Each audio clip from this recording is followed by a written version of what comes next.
Hello mga be!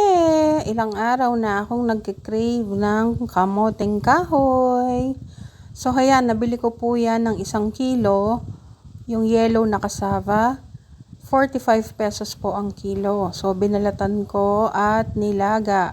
Dahil gusto kong mas masarap ang aking kamoteng kahoy, naisipan kong magluto or gumawa ng nilupak.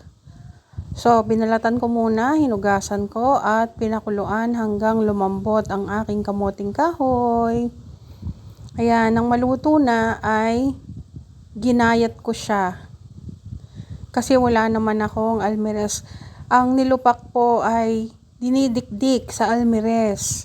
Pero pag walang almirez, ayan, gagayatin na lang. Ang hirap palang gayatin ng kamuting kahoy, matrabaho, matagal dahil sa sobrang lagkit. Ayan, so nung matapos akong maggayat, nag-prepare ako ng condensed milk, ng keso, at ng butter. Yung butter ay tinunaw ko muna. Hinati ko po yung one half na butter. Kalahati lang ang ginamit ko doon. Tapos kalahating condensed milk din. At pang-toppings na lang ang cheese. Ayan ang aking kamuting kahoy. So, nung matapos ko siyang gayatin, ayan, hinalo ko lang ang aking 3 ingredients sa aking kamuting kahoy. At inarrange ko yan sa lagayan.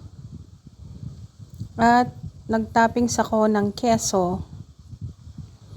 Ayan, yan lang po ang aking version ng nilupak na kamuting kahoy.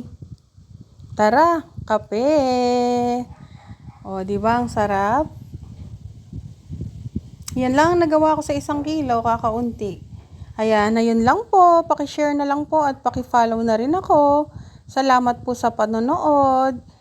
Keep safe, keep healthy, and be happy. God bless all. Magandang araw!